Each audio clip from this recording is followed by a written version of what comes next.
Former Dallas Cowboys quarterback Tony Romo, now a fixture in the CBS broadcast booth alongside Jim Nantz, has become a polarizing figure during high-stakes NFL games. Once hailed for his uncanny ability to predict plays and provide sharp analysis, Romo is now drawing criticism from fans accusing him of bias, particularly during Sunday's AFC divisional matchup between the Buffalo Bills and Baltimore Ravens. The game, which saw the Bills edge out the Ravens in a dramatic showdown, was packed with memorable moments, but some fans couldn't look past Romo's commentary. His praise for Bills quarterback Josh Allen and his defense of a controversial pass interference call in the first half sparked a wave of backlash on social media. The contentious call came when Ravens cornerback Tre'Davious White was flagged for pass interference during a third down play, allowing the Bills to continue a critical drive that ended in a touchdown before halftime. Replay footage suggested that Bills receiver Keon Coleman may have initiated most of the contact, raising questions about the fairness of the penalty. CBS Rules analyst Gene Steratore offered a neutral take, but Romo staunchly supported the official's decision, which fueled accusations of favoritism toward Allen and the Bills. Romo's commentary during marquee games has always been a focal point, especially as the AFC has seen the rise of superstar quarterbacks like Patrick Mahomes, Lamar Jackson, Joe Burrow, and Josh Allen. With the Bills now set to face Mahomes and the Kansas City Chiefs in the AFC Championship, tensions and scrutiny surrounding these broadcasts are higher than ever. The criticism of Romo raises broader questions about the role of broadcasters in shaping public perception during live games.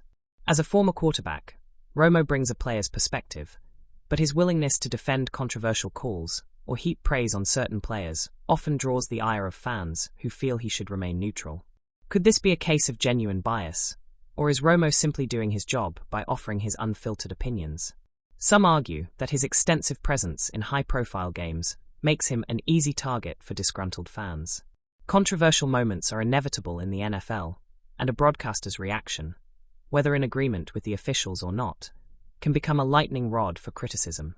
Romo's rise as a broadcaster since 2017 has coincided with the ascent of elite AFC quarterbacks, making his voice a constant in the league's most intense moments. However, as Sunday's backlash shows, with great visibility comes great scrutiny. Whether this controversy will impact Romo's broadcasting approach remains to be seen. For now, it's clear that his commentary, while insightful to many, will continue to divide audiences, particularly in games with razor-thin margins and contentious decisions. Fans may keep debating whether Romo's analysis reflects bias, but his presence in the booth ensures he'll remain at the center of the conversation. The New Orleans Saints' search for a new head coach is gaining momentum, and a major name is now in the mix: former Green Bay Packers and Dallas Cowboys head coach Mike McCarthy. According to reports, the Saints are preparing to hold an in-person interview with McCarthy this week, weather permitting, as a snowstorm is expected to impact scheduling.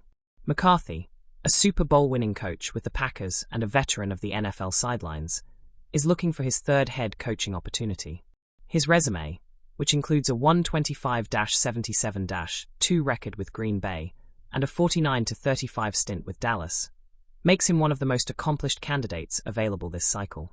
While the Cowboys moved on from McCarthy, he remains a highly respected figure, particularly for his offensive acumen and postseason success. The Saints' coaching search has been relatively quiet so far, with recent interviews including New York Giants offensive coordinator Mike Kafka and Baltimore Ravens assistant Anthony Weaver. However, the addition of McCarthy to their shortlist suggests the team is serious about finding an experienced leader to guide them forward. The timing of McCarthy's interview could depend on the outcome of the New York Jets' pursuit of Detroit Lions defensive coordinator Aaron Glenn, who is also a top candidate for head coaching roles. If Glenn accepts the Jets' offer on Tuesday, McCarthy's path to New Orleans could become clearer, with the Saints potentially meeting him as early as Wednesday. This opportunity with the Saints could be an ideal fit for McCarthy.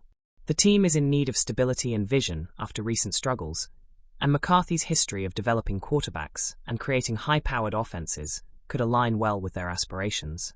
The Saints' ownership, still under the Benson family, has a history of trusting experienced leaders, which could work in McCarthy's favor.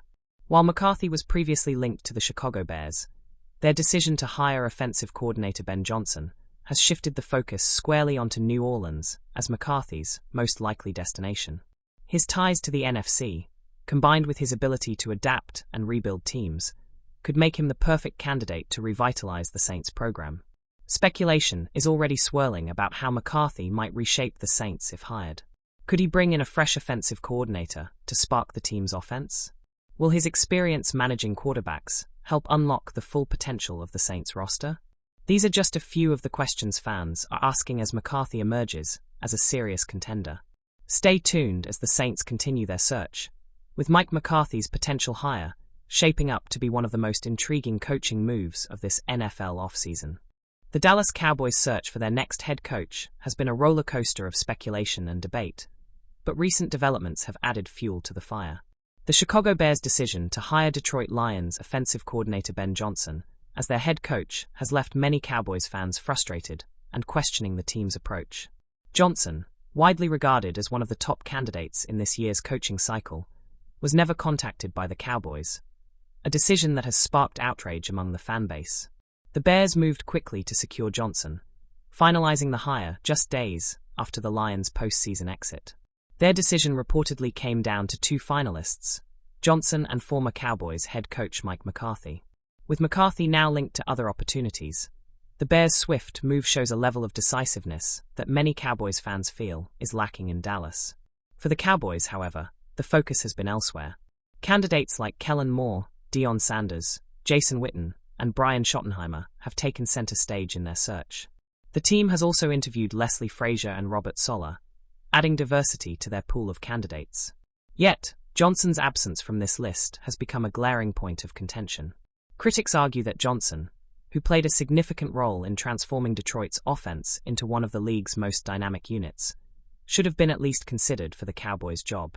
His ability to innovate and elevate the Lions' offense made him a prime candidate for any team looking for a fresh perspective. However, insiders suggest that Johnson never fit the Cowboys' mold. Dallas appears to be focusing on two types of candidates: those with ties to the franchise and those with prior head coaching experience. Johnson, despite his impressive credentials, does not fall into either category. Some speculate that the Cowboys may have known Johnson was destined for Chicago all along, and chose not to waste time on a pursuit that would likely go nowhere. From a strategic standpoint, the Cowboys' decision to overlook Johnson could reflect a more calculated approach to their hiring process. With the franchise coming off a disappointing season, owner Jerry Jones may be prioritizing familiarity and proven leadership over taking a gamble on a first-time head coach. Still, for fans, the optics of ignoring one of the league's hottest coaching prospects are hard to ignore. While the Johnson news has stirred emotions, it ultimately may not have impacted the Cowboys' plans. Whether their next head coach is an internal candidate like Kellen Moore or an external option like Robert Saleh, the organization seems committed to following its own criteria, regardless of public perception. As the coaching carousel continues to spin, the Cowboys remain under intense scrutiny. The question now is whether their deliberate approach will yield the results fans are hoping for, or if they'll look back at Ben Johnson as the one who got away.